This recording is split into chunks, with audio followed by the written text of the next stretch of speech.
జన్మ పాపం అనేది ఉంది అనటానికి మన వాళ్ళు చూపించే ఎన్నో రిఫరెన్స్లలో ఇది ఒకటి ప్రధానమైనది. ఇది వాళ్ళకు ఒక వజ్రాయుధం లాంటిది. జన్మ పాపం ఉంది, పుట్టుకతోనే మనిషి పాపి, పుట్టుకతోనే మనిషి పాపి అని నమ్మి ప్రపంచానికి తెలియపరచడానికి వాళ్ళకున్న ఆయుధాలలో ప్రధానమైన ఆయుధం ఇదే.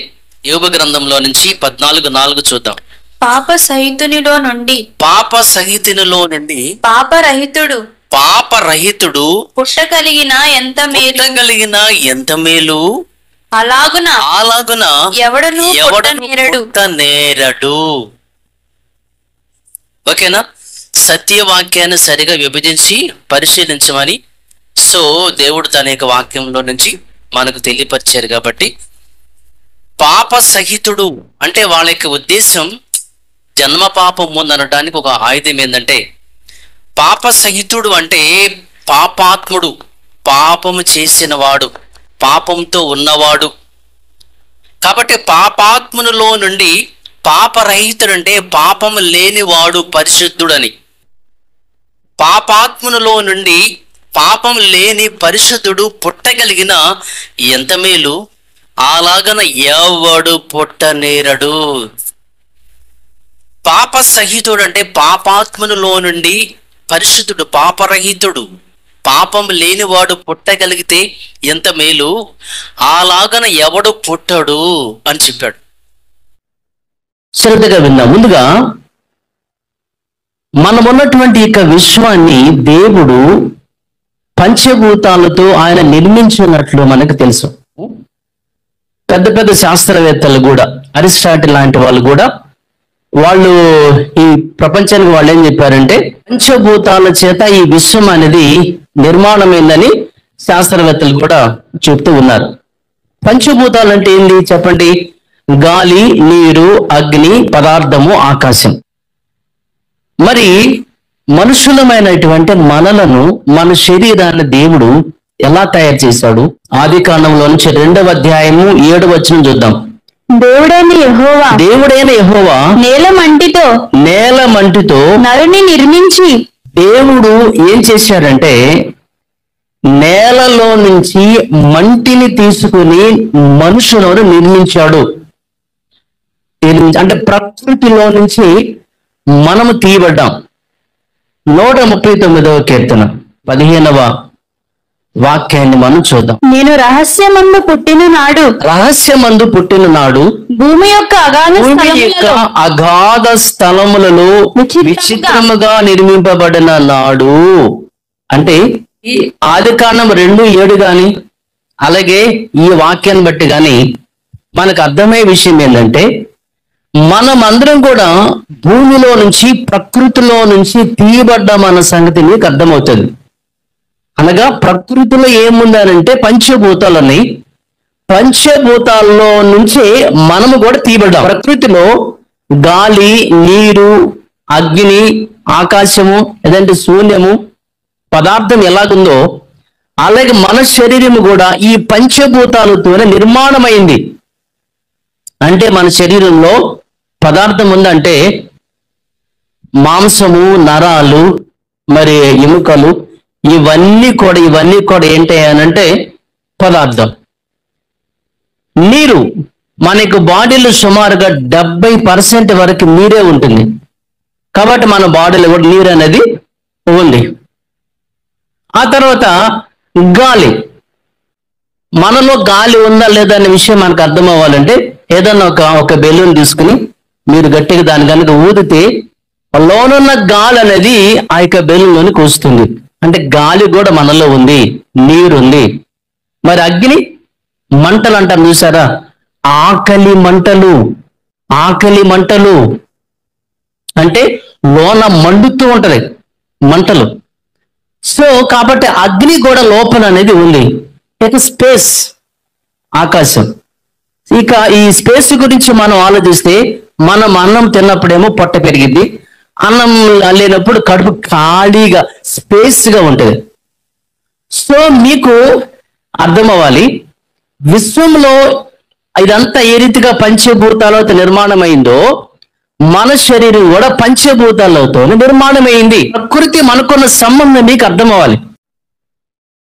అందుకని ప్రకృతిని గుడారం అని ఒక చోట ఉంటది. ఒకసారి కనుక మీరు ఇదే కీర్తనలో నుండి 19వ అధ్యాయంలో నుంచి 4వ వాక్యం ఒకసారి గనక మీరు చూస్తే మీకు అర్థమవుతుంది. వాటి కొలనులు భూమి అన్నంతటా వ్యాపించి ఉన్నది.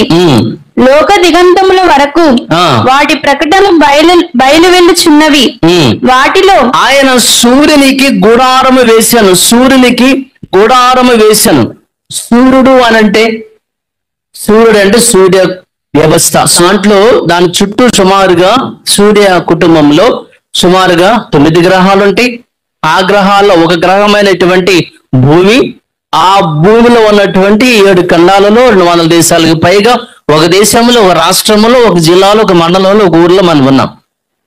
అంటే టోటల్ గా ఈ సూర్య మండలానికి, ఈ సూర్య వ్యవస్థకి, ఈ సూర్య కుటుంబానికి సో ప్రకృతిని దేవుడు ఒక గుడార వేసినట్లుగా ఈ వచనాన్ని బట్టి మనకు అర్థమవుతుంది. ఓకేనా? సో అలాగనే మన శరీరాన్ని గురించి కూడా బైబిల్లో గుడారం అని రాస్తారు. పేతురు పత్రికలో నుంచి చూద్దాం. 2వ పేతురు 1వ అధ్యాయం చూద్దాం, 13 చూద్దాం. మరియు మన ప్రభువైన యేసుక్రీస్తు నాకు సూచించిన ప్రకారము నా గుడారమును త్వరగా విడిచిపెట్టవలసి వచ్చునని ఎరిగి నేను ఈ గుడారములో ఉన్నంత వరకు అని రాస్తాడు. అంటే శరీరం అనేటువంటి గుడారం గురించి, శరీరాన్ని గురించి మాట్లాడుతూ ఇది గుడారం అని వ్రాశాడు. అంటే ప్రకృతి ఒక గుడారం అయితే మన శరీరం కూడా గుడారమే. ప్రకృతికి మన శరీరానికి ఎంత సంబంధం ఉందనే విషయం మీకు ముందుగా అర్థం అవ్వాలి. ప్రకృతి పంచభూతాలతో నిర్మాణం అయితే మన శరీరం కూడా పంచభూతాలతోనే నిర్మాణమైంది. సో ప్రకృతికి మన దేహానికి మధ్య ఉన్న సంబంధం మీకు అర్థం అవ్వాలి. మన దేహము బ్రతకాలంటే, అది పోషించబడాలంటే ప్రకృతిలో నుంచి అది తీసుకుంటే తప్ప బ్రతకలేదు. గాలి ప్రకృతి నుంచి మనము తీసుకోవాలి, నీరు ప్రకృతి నుంచే మనము తీసుకోవాలి. పదార్థం అంటే ఏంది? ఫుడ్, కాయగూరలు కానీ, లేదంటే ఫ్రూట్స్ కానీ, చికెన్ కానీ, మటన్ కానీ, ధాన్యాలు కానీ, విత్తనాలు కానీ, ఇవన్నీ కూడా పదార్థాలు. సో పదార్థాలు మన ప్రకృతి నుంచి మనము తీసుకోవాలి. అగ్ని అంటే సూర్యులు ఖచ్చితంగా ఎండ లేకపోతే జీవిక మనుగడ కష్టం అసలు. సో కాబట్టి ఖచ్చితంగా మనిషికి ఎండ ఉండాలి, అగ్ని అనేది ఖచ్చితంగా ఉండాలి. ఒక టెంపరేచర్ మనకి బాడీ మెయింటైన్ చేస్తూ ఉండాలి. టెంపరేచర్ కనుక దాటి డౌన్ అయితే మనిషి శీతలానికి వచ్చేసి చచ్చిపోతాడు కదా. సో కాబట్టి ఈ అగ్నిని మనం ఎక్కడి నుంచి అంటే ప్రకృతిలో నుంచి. అలాగే ఈ స్పేస్ ని మనం ఎక్కడంటే, సో అసలు మనిషి స్పేస్ లేకపోతే బ్రతకలేడు. కాబట్టి ఈ లోకం అంతా కూడా మనకి స్పేసే. కాబట్టి పంచభూతాలతో నిర్మాణమైనటువంటి ఈ ప్రకృతిని, ఈ ప్రకృతిలో నుంచే మన శరీరం తీసుకుంటే గానీ బ్రతకగలదు. మన శరీరం బ్రతకాలన్నా, మన శరీరం పోషించబడాలన్నా, సో దీనికి అనుసంధానమైనటువంటి ఈ ప్రకృతిలో నుంచి ఇది తీసుకుంటేనే తప్ప బ్రతకడానికి వీలుండదు. అర్థమైందండి? ఎందుకనంటే ఈ శరీరము ప్రకృతిలో నుంచి వచ్చింది కాబట్టి. ఒక మాట చూద్దాం, ప్రసంగి గ్రంథంలో నుంచి 12వ అధ్యాయం 7వ వాక్యాన్ని చూద్దాం. మన్నైనది వెనుకటి వలనే మరలా భూమికి చేరును. బాగినాలి. అంటే మన శరీరం అనేది, ఈ విషయం మనకి దేవుడు ఆదాముతో కూడా చెప్తాడు. నువ్వు మన్నే కాబట్టి నువ్వు మరలా తిరిగి మట్టిలోనికి, నువ్వు మన్నే కాబట్టి మళ్ళీ తిరిగి మట్టిలోనికి వెళ్ళిపోతావని. ఇక్కడ చూద్దాం, మన శరీరం అనేది మట్టి. మన్నే నది వెనకటి వలనే మరలా భూమికి వెళ్ళిపోతుంది, ప్రకృతిలోకి వెళ్ళిపోతుంది. ప్రకృతిలో నుంచి మనం వచ్చాం కాబట్టి మన శరీరం మళ్ళీ తిరిగి ప్రకృతిలోనికి వెళ్ళిపోతుంది. అయితే ఆత్మ ఉందే, దాన్ని దయచేసిన దేవుని యొద్దకు మరలా పోతుంది అని చెప్పారు. మట్టిలో నుంచి ఒక బొమ్మను తయారు చేసి తనలో నుంచి ఒక జీవవాయువును ఓదుగా మనిషి జీవాత్మ అయిపోతాడు. దేవుడు అనేటువంటి పరమాత్మలో నుండి వీడినటువంటి జీవాత్మలో మనమందరము. అంటే దేవుడు అంటే ఏంటి? దేవుడు అంటే ఆత్మ కదా. దేవుడు అనబడేటువంటి ఆత్మలో నుంచి వీడినటువంటి, పరమాత్మలో నుంచి వీడినటువంటి జీవాత్మలు మనమందరము. అందుకనే 119వ కీర్తనలో 57వ వచనంలో నీవే నా భాగము అని రాస్తారు. అంటే దేవునిలో నుంచి ఒక భాగాన మనం అందరం. అంటే ఆత్మ అనబడే నేను, రాజబాబు అనబడేటువంటి నేను, ఆత్మ అనబడేటువంటి నేను మా నాన్న ఆత్మలో నుంచి బయటకు వచ్చాను. మా నాన్న మా తాత ఆత్మలో నుంచి బయటకు వచ్చాడు. మా తాత మా ముత్తాత ఆత్మలో నుంచి బయటకు వచ్చాడు. మా ముత్తాతలు అందరూ కూడా ఆదాము అనబడే ఆత్మలో నుంచి బయటకు వచ్చాడు. ఆదాము దేవుడు అనే ఆత్మలో నుంచి బయటకు వచ్చాడు. దేవుడు పరిశుద్ధుడు, ఆయనలో నుంచి వచ్చినటువంటి ఆత్మ కూడా పరిశుద్ధమైనదే. దేవుడు అనబడే ఆత్మ ఆయన పరిశుద్ధుడు, ఆయనలో నుంచి వచ్చినటువంటి ఆదాము గాని అక్కడి నుంచి వచ్చిన మనం అందరం కూడా పరిశుద్ధులము. దేవుడు ఆత్మ కాబట్టి ఎక్కడి నుంచి ఆత్మ అయితే వచ్చిందో మరలా తిరిగి అక్కడికి చేరాలనేదే దేవుని యొక్క ఉద్దేశం. మరి మన శరీరం అయితే, మన దేహం అయితే ఇది మట్టిలో నుంచి వచ్చింది కాబట్టి ఇది మరలా మట్టిలోనికి పోతుంది. ఆదాము నువ్వు మట్టి కాబట్టి నువ్వు మరలా మట్టిలోకి వెళ్ళిపోతావు అని చెప్పాడు. శరీరము మట్టిలో నుంచి వచ్చింది కాబట్టి ఇది మరలా మట్టిలోనికి పోతుంది. ఆత్మ దేవుని దగ్గర నుంచి వచ్చింది కాబట్టి ఆడికి వెళ్ళిపోతుంది. దీన్ని బట్టి మనకేం అర్థం అవుతుందంటే మనిషి అంటే ఇద్దరా? చూద్దాం. 2 కొరింథీ 4:16 చూద్దాం. కావున మేము అధైర్యపడము మా బాహ్య పురుషుడు కృషించుచున్నాను ఆంతర్య పురుషుడు దినదినము నూతన పరచబడుచు. పురుషుడైతే పురుషుడు, స్త్రీ అయితే స్త్రీ. బాహ్యమైన వ్యక్తి, ఆంతర్యమైన వ్యక్తి. బాహ్య పురుషుడు, ఆంతర్య పురుషుడు. బాహ్యమైన స్త్రీ, ఆంతర్యమైనటువంటి స్త్రీ. బాహ్యమైన వ్యక్తి అంటే ఇద్దరున్నారా? ఏమంటే రోమా 7:22 వచనంలో కూడా అంతరంగ పురుషుని బట్టి దేవుని ధర్మశాస్త్రము నందు అంతరంగ పురుషుడు. సో ఈ 2 వచనాలను బట్టి మనకు ఏమర్థం అవుతుంది అంటే మనిషిలో బాహ్యమైన వ్యక్తి ఉన్నాడు, ఆంతర్యమైన వ్యక్తి కూడా ఉన్నారు. ఇద్దరున్నారు. ఇదే ఈరోజు మన పాఠం. మనం అంటే, లేదంటే మనిషి అంటే బాహ్యమైన వ్యక్తి ఉన్నాడు, ఆంతర్యమైన వ్యక్తి కూడా ఉన్నాడు. సో ఇప్పుడు ఈ బాహ్యమైనటువంటి దేహాన్ని గురించి మనం మాట్లాడుకుంటూ వచ్చాం. ఇది ప్రకృతిలో నుంచి తీయబడింది కాబట్టి ప్రకృతికి శరీరానికి మధ్య ఒక అద్భుతమైన సంబంధం, రిలేషన్ అయితే ఉంటుంది. ఇప్పుడు పిల్లలు పుట్టిన తర్వాత మెల్లిమెల్లిగా పిల్లలు పెరుగుతూ ఉంటారు. వయసు పెరిగే కొద్దీ ఆటోమేటిక్గా మనలో ఉన్నటువంటి జ్ఞానేంద్రియాలు పరిపక్వత అనేది చెందుతూ ఉంటాయి. పుట్టినప్పుడు నుంచి అనగా మనకి వయసు పెరుగుతున్న ఆ టైంలో మనలో ఉన్నటువంటి జ్ఞానేంద్రియాల యొక్క పరిపక్వతకు వస్తూ ఉంటాయి. కొన్ని సంవత్సరాలకి 3 yearsకో 4 yearsకో ఇలా ఆ జ్ఞానేంద్రియాలు పెరుగుతూ ఉంటాయి. సో పరిపక్వత దశగా వచ్చేటువంటి టైంలో ఆటోమేటిక్గా ప్రకృతికి అటాచ్మెంట్ అనేది మన యొక్క దేహానికి ఉంది కాబట్టి దీనికి ఆటోమేటిక్గా అట్రాక్ట్ అయిపోతూ ఉంటుంది. ఇప్పుడు నేను మీకు చెప్పాలంటే, ఫర్ ఎగ్జాంపుల్గా అయస్కాంతం ఉందండి. ఈ యొక్క అయస్కాంతం అనేది బంగారానికి అది అట్రాక్ట్ అవ్వదు, వెండికి అట్రాక్ట్ అవ్వదు, రాగికి అట్రాక్ట్ అవ్వదు, స్టీల్కి అది అట్రాక్ట్ అవ్వదు. దేనికి అట్రాక్ట్ అవుతుంది అంటే ఇనుముకి అది అతుక్కుపోతుంది. ఎందుకని అంటే ఆ ఇనుముకు సంబంధించింది ఏదో అయస్కాంతంలో ఉంది. బంగారం కానీ వెండి కానీ ఇవేమి కూడా దీంట్లో ఉండదు. ఇనుముకి సంబంధించింది ఏదో అయస్కాంతంలో ఉంది కాబట్టి ఇది దానికి అట్రాక్ట్ అవుతుంది. అలాగే మన యొక్క దేహం అనేది పరిపక్వతకు వస్తున్నప్పుడు అది ఆటోమేటిక్గా ఏమవుతుందంటే ప్రకృతికి అది అట్రాక్ట్ అయిపోతూ ఉంటుంది. అంటే మన యొక్క శరీరంలో ఉన్నటువంటి స్వభావం అనేది బయటపడుతూ ఉంటుంది.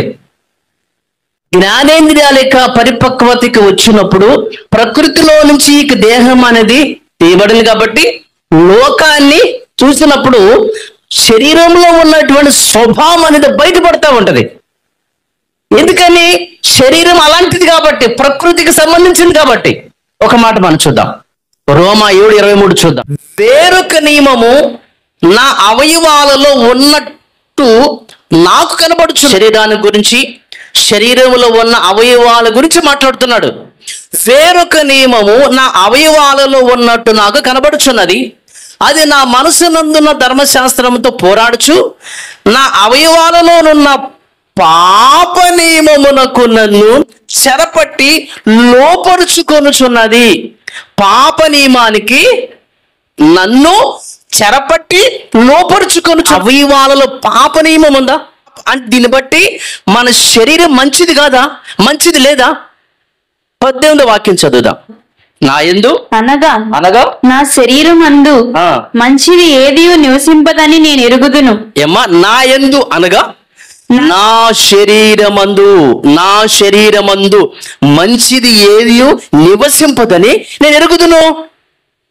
అంటే మన శరీరము మంచిది కాదని చెప్తున్నాడు.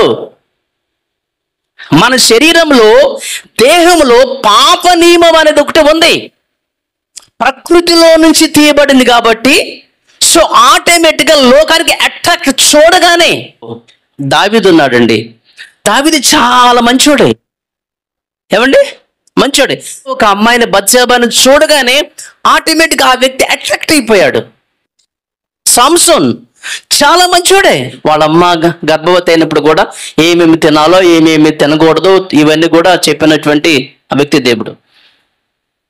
ఏమండి? అంత మంచిగా మరి మంచి ఆహారంతో పుట్టినటువంటి వ్యక్తి సంసోన్ గారు. కానీ తను పెరిగి పెద్ద అయిన తర్వాత ఒక దెలీలా అనే ఒక స్త్రీని చూసినప్పుడు ఆటోమేటిక్గా దేహంలో ఉన్నటువంటి పాప నియమం అది అట్రాక్ట్ అయిపోతుంది దానికి. అననే సభ్యురాలు మంచోళ్ళే, దేవునికి ఇవ్వాలనే మనసు వచ్చింది వాళ్ళకి. కానీ డబ్బును చూడగానే ఆటోమేటిక్ సైతాన్ని ప్రేరేపించేసింది.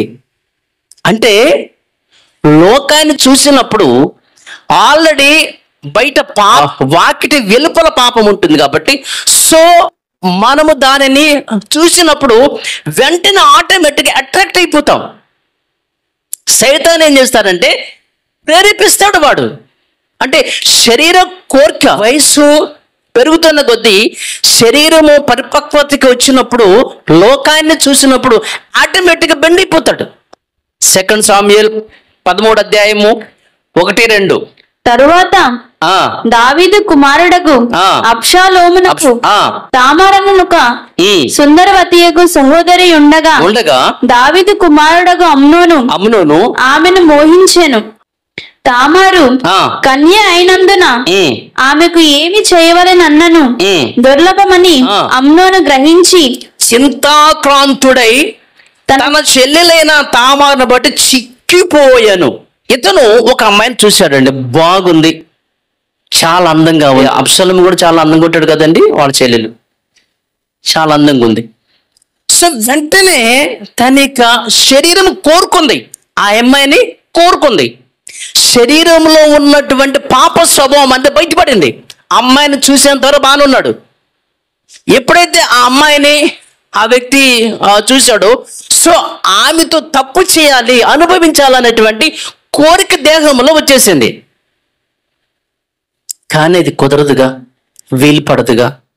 ఎందుకంటే మరి రాజుగారి కూతురు, నాకు కూడా వరుసకి చెల్లి అవుతుంది, వీలు పడదు కదా అని శరీరంలో వచ్చినటువంటి కోరిక జరగదేమోనని ఆటోమేటిక్గా మనిషి చింతాక్రాంతుడై చిక్కిపోయే పరిస్థితికి వచ్చేసాడు.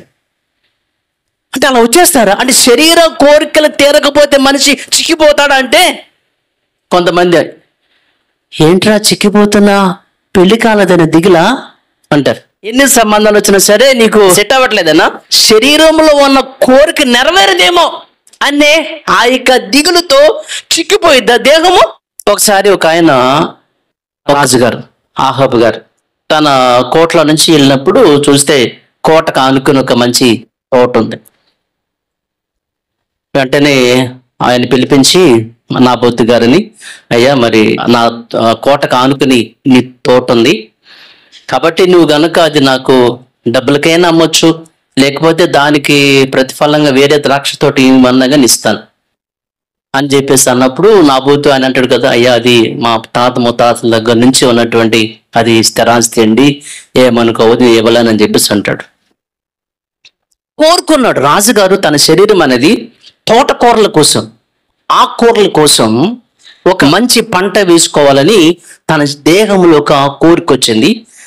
కానీ ఆ యొక్క కోరిక తీర్చబడట్లేదు అనేసరికి ఆహాబు మంచం ఎక్కిపోతాడు.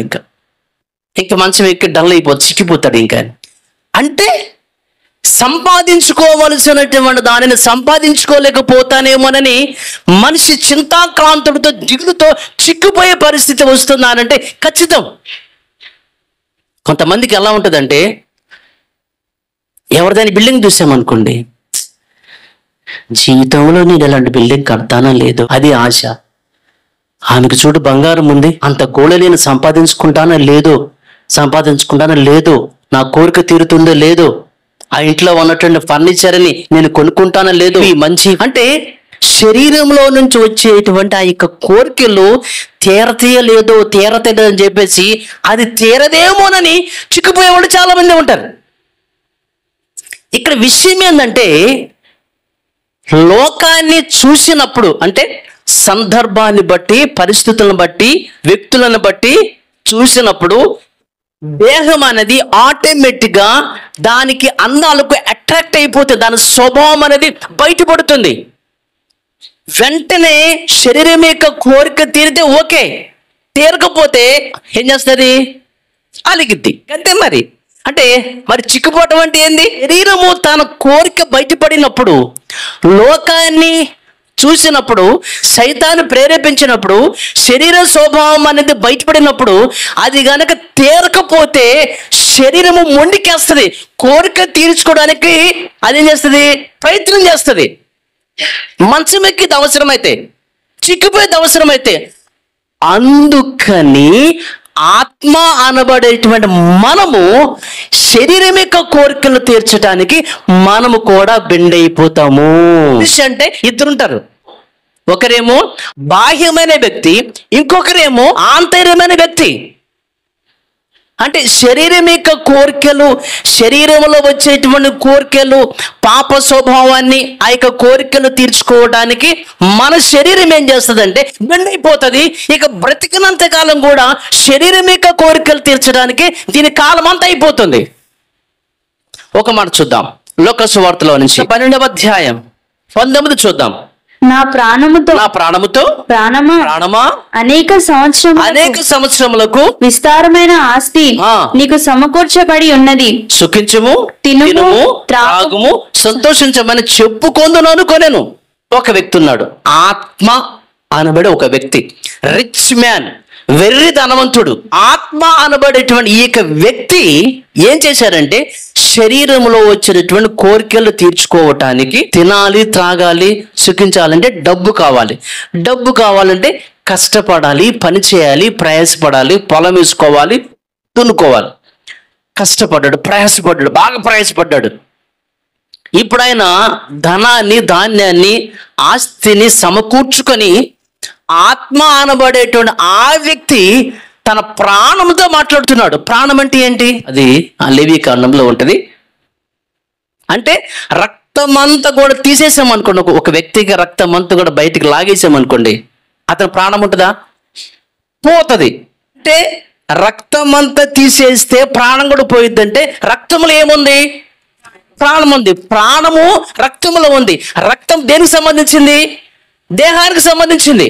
కాబట్టి ఆ వ్యక్తి తన ప్రాణం అనగా తన యొక్క రక్తం అనగా తన యొక్క దేహంతో మాట్లాడుతాడు. ఏమనంటే, నా శరీరమా, నా దేహమా, నా ప్రాణమా, నా రక్తమా, నేను నీ కొరకు కష్టపడ్డాను. నిన్ను సుఖించటానికి, నువ్వు తినటానికి, నువ్వు త్రాగటానికి, నువ్వు ఎంజాయ్ చేయడానికి నీ కోసం నేను కష్టపడ్డాను. కాబట్టి నువ్వు తినుము, త్రాగుము, సుఖించమని ఆత్మ దేహంతో మాట్లాడుతుంది. శరీరంలో వచ్చినటువంటి ఆ యొక్క కోరికలను తీర్చడానికి ఆత్మ జీవితాంతము కూడా శరీరానికి బెండైపోయి ఆ పనిలో ఉంది. శరీరం వేరు, ఆత్మ వేరు. బాహ్యమైన వ్యక్తి అంటే శరీరం, ఆంతర్యమైన వ్యక్తి అంటే ఆత్మ కదండి. అయితే శరీర సంబంధమైనటువంటి చెడ్డ ఆలోచనలు వస్తాయి. ఎందుకని? ఇది ప్రకృతిలో నుంచి, మట్టిలో నుంచి తీయబడింది కాబట్టి మట్టి ఆలోచనలు, మట్టి స్వభావము, మట్టి కోరికలు ఈ శరీరానికి వస్తాయి. ఆత్మ అనేది దేవుని దగ్గర నుంచి వచ్చింది కాబట్టి, పరిశుద్ధమైనది కాబట్టి ఆత్మకు సంబంధించినటువంటి మంచి ఆలోచనలు కూడా మనకు వస్తాయి. శరీరానికి ఆలోచనలు వస్తాయి, ఆత్మకు కూడా ఆలోచనలు వస్తాయి. అయితే నువ్వు ఈ రెండిట్లో దేనికి ప్రియారిటీ ఇస్తావో నువ్వు దానిని అమలు చేస్తావు మన యొక్క జీవితంలో. అలాగా పుట్టిన దగ్గర నుండి శరీర సంబంధమైనటువంటి ఆలోచనలు మనకు రావటం వలన ఈ ఆత్మ ఏం చేసిందంటే శరీరానికి బెండైపోయి శరీర కోరికలు తీర్చుకోవడానికి దీని కాలం అంతా కూడా గడుపుతూ ఉంది. ఎఫెసీ 2:3 చూద్దాం. వారితో కలిసి మనమందరమును శరీరము యొక్కయు మనస్సు యొక్కయు కోరికలను నెరవేర్చుకొనొచ్చు. ఏమండి? శరీరము యొక్క కోరికలను నెరవేర్చుకొనొచ్చు, మన శరీరాశలను అనుసరించి మునుపు ప్రవర్తించుచు. అంటే మనమందరం కూడా ఏం చేస్తున్నామయ్యానంటే శరీరాశలను అనుసరించి మునుపు ప్రవర్తించామంటే బాప్టిసానికి ముందు మాట్లాడుతున్న విషయం ఏంటంటే పుట్టిన దగ్గర నుంచి కూడా శరీర సంబంధమైనటువంటి ఆలోచనలను, కోరికలను అనుసరించి మనం ప్రవర్తిస్తూ వచ్చాం. ఆత్మ అనబడేటువంటి మనము శరీర ఆశలు, శరీర కోరికలు తీర్చడానికే మన కాలం అంతా కూడా ముందుకు సాగుతుంది. అయితే మధ్యలో మనం ఏం చేసామంటే మారు మనసు పొంది బాప్తిసాన్ని పొందాం. ఆత్మ అనబడేటువంటి మనము శరీర స్వభావాన్ని అనుసరించి మనము బ్రతకటం వలన అటు శరీరము అపవిత్రమైపోయింది, శరీరానుసారంగా మనము లోబడి బ్రతకటం వలన ఆత్మ కూడా అపవిత్రమైపోయింది. శరీరము, ఆత్మ రెండు ఇప్పుడు అపవిత్రమైపోయింది. అయితే బాప్తిస్మ వలన శరీరాన్ని, ఆత్మ రెండింటిని కూడా మనము కడుక్కునే అవకాశం మనకి లభించింది. 2 కొరింథీ 7:1 ప్రియులారా మనకు ఈ వాగ్దానములు ఉన్నవి గనుక దేవుని భయముతో పరిశుద్ధతను సంపూర్తి చేసుకొని శరీరమునకును కలిగిన సమస్త కల్మషము నుండి, అంటే శరీర సంబంధమైనటువంటి కోరికలు నెరవేర్చడానికి ఆత్మ కూడా బెండైపోయి ఆత్మ కూడా అపవిత్రమైపోయింది ఇప్పుడు. కాబట్టి శరీరానికి ఉన్నటువంటి అపవిత్రతను, ఆత్మకు ఉన్నటువంటి అపవిత్రత ఖచ్చితంగా మనం కడుక్కోవాలి ఇప్పుడు. అదే బాప్తిస్మము ద్వారా. యోహాను సువార్త 3:5 చూద్దాం. యేసు ఎట్లనెను, ఒకడు నీటి మూలముగాను ఆత్మ మూలముగాను జన్మించితేనే గాని వచ్చిన మారు శరీర మూలముగా జన్మించినది శరీరమును, ఆత్మ మూలముగా జన్మించిన ఆత్మను ఎన్నది. సో మనకి శరీరాన్ని, ఆత్మను మన బాప్తిస్మ వలన శుద్ధి చేసుకున్నాం, శుభ్రం చేసుకున్నాం. అంటే ఎప్పుడైతే మన బాప్తిసాన్ని పొందామో శరీరానికి సంబంధించినటువంటి కోరికలకు, ఆలోచనలకు మనం ఏం చేస్తామంటే సిలువ వేస్తామన్నట్టు. గలతీ పత్రిక 5:24 చూద్దాం. క్రీస్తు యేసు సంబంధులు శరీరమును దాని ఇచ్ఛలతోనూ దురాశలతోనూ సిలువ వేసి ఉన్నారు. మన పుట్టిన దగ్గర నుంచి శరీర సంబంధమైన కోరికలు, శరీర సంబంధమైన ఆశలు, దురాశలు బయటకు వస్తామని కదండి. ఆత్మ కూడా వాటిని ఇష్టపడుతూ చేసింది కదా. బాప్తిస్మం అప్పుడు ఏమైందనంటే క్రీస్తు యేసు సంబంధులు శరీరమును దాని ఇచ్ఛలతోనూ దురాశలతోనూ సిలువ వేశాం. అంటే మనలో ఉన్న శరీర కోరికలు మనం ఏం చేసాం? బంధించాం, సిలువేసేసాం. ఇంకా 25 మనము ఆత్మను అనుసరించి జీవించు వారమైతుమా, ఆత్మను అనుసరించి క్రమముగా నడుచుకోవాలి ఇక నుంచి. అయితే బాప్తిస్మము తీసుకున్న తర్వాత కూడా ఏమవుతుందంటే శరీర సంబంధమైనటువంటి కోరికలు మనల్ని ఇబ్బంది పెడుతూ దానిని అనుసరించి బ్రతకాలనేటువంటి ఒక ఆలోచన, ఇది ఒక పోరాటం. ఇదే 5వ అధ్యాయము 17 కనుక మీరు చూస్తే, శరీరము ఆత్మకును ఆత్మ శరీరమునకును విరోధముగా ఆపేక్షించును. అంటే శరీరానికి ఆత్మకి దేహానికి మధ్య పోరాటం అనేది మనం చచ్చేంత వరకు ఉంటుంది. శరీరానుసారంగా బ్రతకాలని చెప్పేసి అది బలవంతం చేస్తుంది. లేదు ఆత్మానుసారంగా ఉండాలని చెప్పేసి ఇది బలవంతం చేస్తుంది. ఏది గెలుస్తుంది అని అంటే, నేను ఒకసారి మీకు చెప్పానే, నల్లపిల్లి గెలుస్తుందా తెల్లపిల్లి గెలుస్తుందా? తెల్లపిల్ల నల్లపిల్ల కాదు, ఏది బలంగా ఉంటే. ఇప్పుడు శరీర సంబంధమైనటువంటి కోరికలు వస్తాయి, ఆత్మ సంబంధమైన కోరికలు వస్తాయి. ఈ రెండిటి మధ్య పోరాటం ఉంటుంది, మన చచ్చేంత వరకు ఉంటుంది. అయితే ఏది గెలుస్తుంది? ఆత్మ శరీరమా అని అంటే, ఏది బలంగా ఉంటే అది గెలుస్తుంది. మనం కనుక ఆత్మానుసారంగా బ్రతికేమనుకోండి, అంటే ఏంది? దానికి ముందు వచ్చినమే నేను చెప్పినది ఏమనగా, ఆత్మానుసారంగా నడుచుకొనుడి, అప్పుడు మీరు శరీర ఇచ్చ నెరవేర్చరు.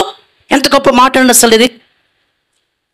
అంటే శరీరానికి ఆత్మకు మధ్య విరోధము, పోరాటం ఉంటుంది చచ్చిపోయేంత వరకు.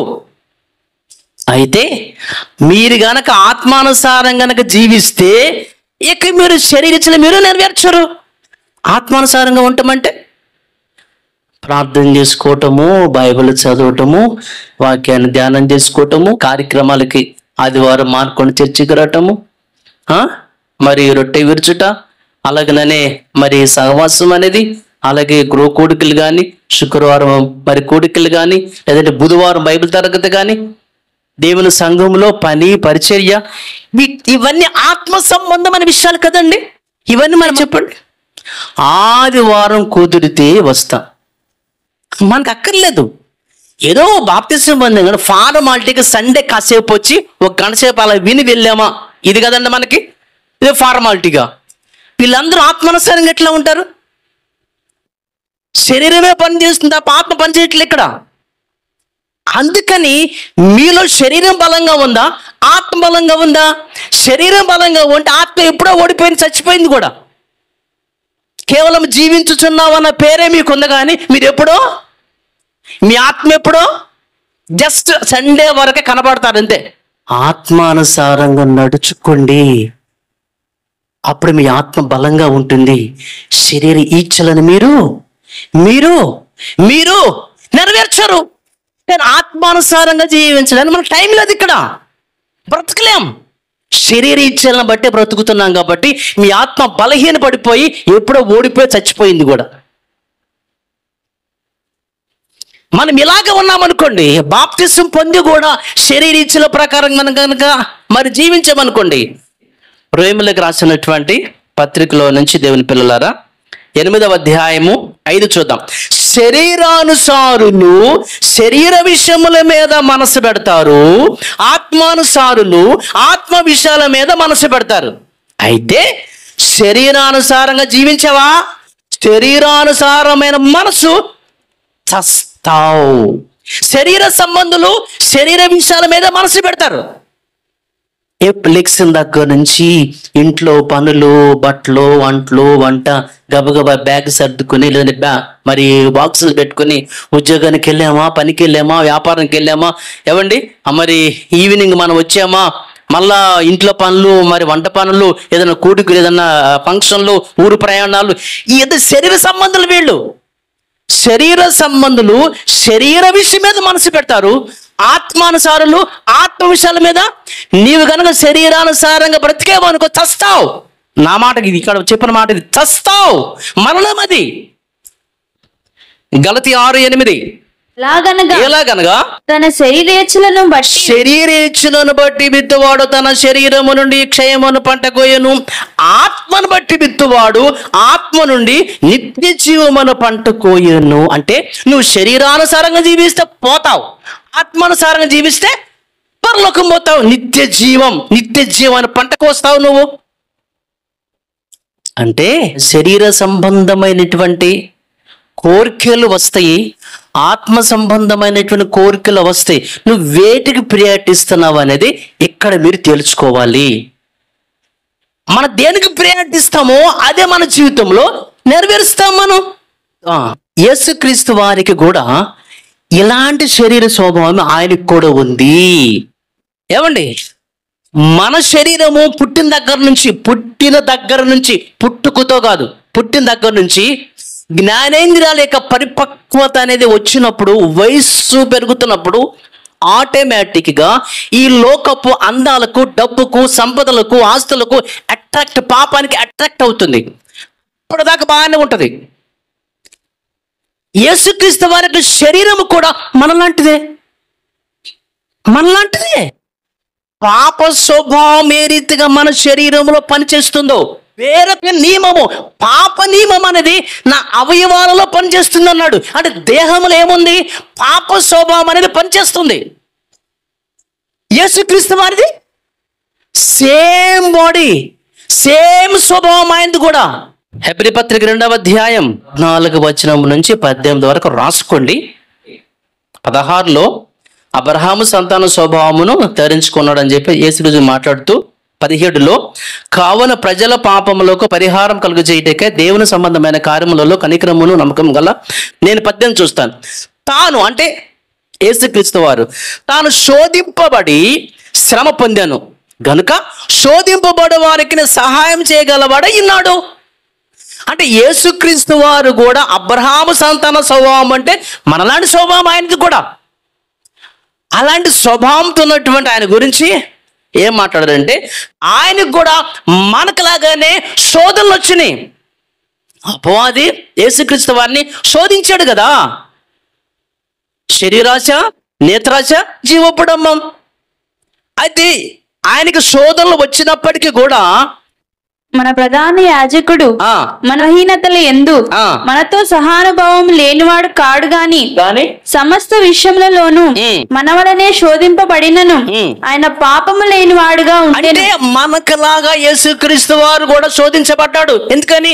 తన శరీరం అట్లాంటిది,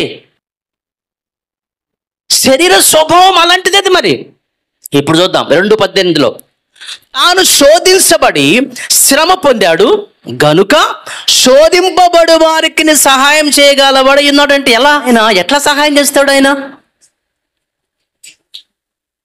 అంటే యేసుక్రీస్తు వారిని ఏ రీతిగా సైతాను అపవాది శోధించాడో, తన శరీర రీత్యా యేసుక్రీస్తు ఏ రీతిగా శ్రమపడ్డాడో, శోధించబడ్డాడో, ఖచ్చితంగా అదే శరీరం మనకుంది కాబట్టి, అదే స్వభావం మనకుంది కాబట్టి మనకు కూడా శోధనలు వస్తే అపవాది శోధిస్తాడు.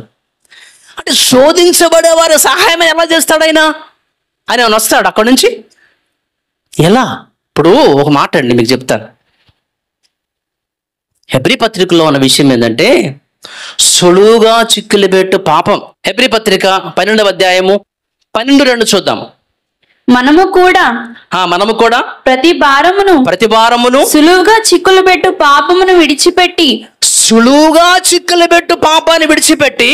విశ్వాసమునకు కర్తయు. అంటే యేసుక్రీస్తు వారిని కూడా సులువుగా చిక్కులు పెట్టే పాపం వెంటాడింది ఆయన్ని. కానీ యేసు తప్పు చేయలేదు. మీరందరూ కూడా యేసు వైపు కనుక చూస్తే, యేసులాగా బ్రతికితే మీరు కూడా జయిస్తారు. యేసు మనకు సహాయం చేయటం అని అర్థం ఏంటంటే, యేసు ఏ రీతిగా తన శరీరము ద్వారా పాపము చేయకుండా బ్రతికాడో అలాగనే మనము కూడా బ్రతకాలి. అంటే యేసుక్రీస్తు వారు ఏం చేశారు? తన శరీరంలో వచ్చిన కోరికలు, స్వభావాన్ని ఆయన ఏం చేశాడంటే రోమాపత్రిక 8వ అధ్యాయం 4వ వాక్యాన్ని చూద్దాం. శరీరమును అనుసరింపక ఆత్మను అనుసరించి నడుచుకొని మన యందు ధర్మశాస్త్ర సంబంధమైన నీతి విధి నెరవేర్చబడవలనని పాప పరిహారం నిమిత్తం దేవుడు ఏం చేశాడు? తన సొంత కుమారుని పాప శరీరాకారంతో, అంటే మనలాంటి పాప శరీరం, పాప స్వభావంతో ఉన్నటువంటి శరీరాకారమే యేసుక్రీస్తు వారిది కూడా. దేవుడు తన సొంత కుమారుని పాప శరీరాకారంతో పంపి ఆయన శరీరమందు పాపమునకు శిక్ష విధించెను. ఇలాంటి స్వభావము కలిగినటువంటి శరీరం యేసుక్రీస్తు వారికి ఉంటే ఆయన ఏం చేశాడంట? శరీరమందు ఉన్న పాపానికి శిక్ష విధించాడంటే కళ్ళి వేశాడు, దానికే కంట్రోల్లో పెట్టుకున్నాడు అని చెప్పాలి. యేసుక్రీస్తు వారి యొక్క దేహంలో పాపం ఉంది, పాప స్వభావం అది. అయితే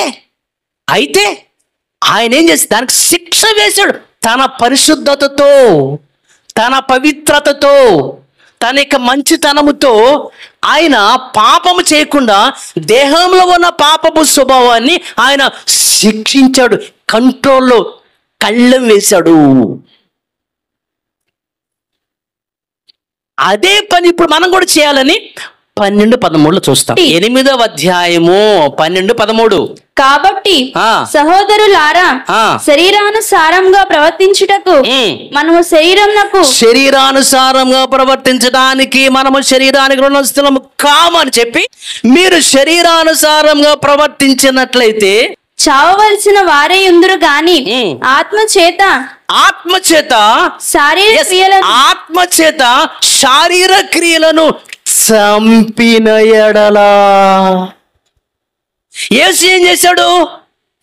ఆయన చంపాడు, తన శరీర స్వభావాన్ని చంపాడు, కంట్రోల్లో ఉంచాడు, కళ్ళి వేశాడు. మరి మీరేం చేయాలి? మీరు కూడా మీ మంచి ప్రవర్తన, పరిశుద్ధమైనటువంటి మీ ప్రవర్తనతో ఆత్మచేత శరీర క్రియలను చంపితేనే జీవిస్తారు అని చెప్పాడు. ఇది పౌలు గారు కూడా చేశాడు.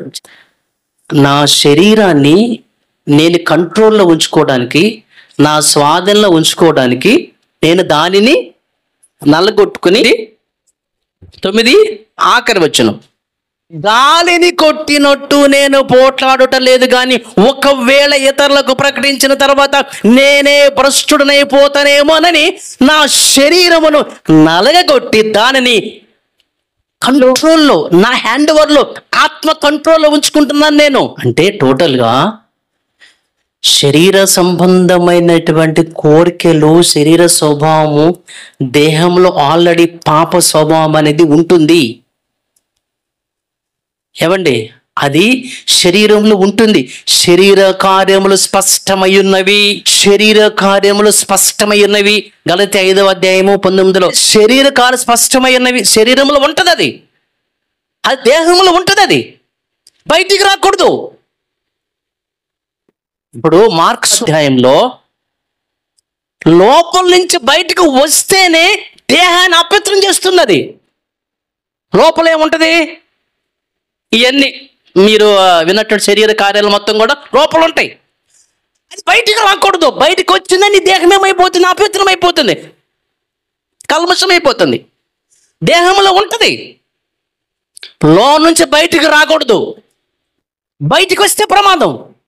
బయటికి రాకుండా, తన శరీరాన్ని మలినం చేసుకోకుండా, శరీరాన్ని బట్టి ఆత్మను మలినం చేసుకోకుండా యేసుక్రీస్తు వారు ఏ రీతిగా పవిత్రంగా బ్రతికాడో మన శరీరంలో కూడా పాప నియమం ఉంటుంది, పాప స్వభావం ఉంటుంది. అంటే నాగుపాము ఉందండి, పాములో విషగ్రంథి ఉంటుంది, పాముల విషగ్రంథి ఉంటుంది. ఆ యొక్క విషగ్రంథి దాంట్లో ఉన్నంత వరకు పర్వాలేదు, బయటికి వచ్చిందనుకో ప్రమాదం. అది దేహానికి అంటదు. అంటే పాము అది విషగంధిలో ఉంటుంది కానీ అది దేహంలోనికి అంటది. అది కనుక బయటకు వచ్చి అంటుకుందా పాము కూడా చచ్చిపోయింది. అంటే నా మాటల సారాంశం ఏంటంటే, మన శరీరంలో కూడా పాప స్వభావం అనేది పుట్టిన దగ్గర నుంచి ప్రకృతి సంబంధమైనది కాబట్టి ఈ దేహము ఆ స్వభావం ఉంటుంది. యేసుక్రీస్తు వారికి కూడా ఉంది, మనకు కూడా ఉంది. యేసు ఏం చేశాడు? కళ్ళెం వేశాడు, చిక్కం పెట్టాడు. ఇప్పుడు ఎద్దులు ఉన్నాయండి, ఎత్తుకు ఏం చేస్తారు? దానికి చిక్కం పెడతారు కదా. అలాగే శరీర కోరికలను మనం నెరవేర్చకుండా మనం దీనికి చిక్కం పెట్టాలి. బాహ్య పురుషుడు వేరు, బయటి వ్యక్తి వేరు, లోపల వ్యక్తి వేరు. బయట ఉన్నటువంటి ఈ వ్యక్తి అనగా ఈ శరీరము, యోబు గ్రంథము 14:4 కనుక వెళితే పాప సహితములో నుండి పాపరహితుడు రాడు అంటే పాప సహితమైనది శరీరము. ఈ శరీరము పాప సహితమైనది కాబట్టి, పాప స్వభావంతో శరీరం ఉంది కాబట్టి, ఈ పాప స్వభావంతో యొక్క దేహంలో నుంచి పాప స్వభావం లేని శరీరం బయటికి రాదు. అలాగే ఆత్మ దేవుని దగ్గర నుంచి వచ్చింది కాబట్టి, పాపరహితమైనది కాబట్టి, పాపరహితమైన ఆత్మలో నుంచి పాపరహితమైన ఆత్మే వచ్చింది తప్ప పాప సహితమైనటువంటి ఆత్మ రాదు. సింపుల్ ఆన్సర్ మీకు చెప్తే అర్థమైపోయింది.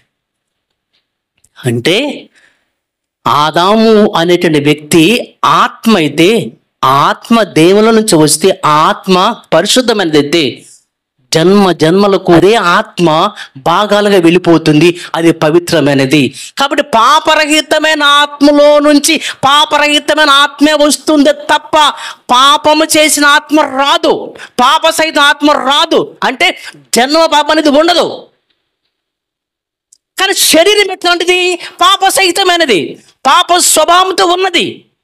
ఆ పాప స్వభావంతో ఉన్నటువంటి యొక్క దేహము లో నుంచి పాపరహితమైనటువంటి శరీరం రాదు, పాప సహితమైనటువంటి దేహమే వస్తుంది.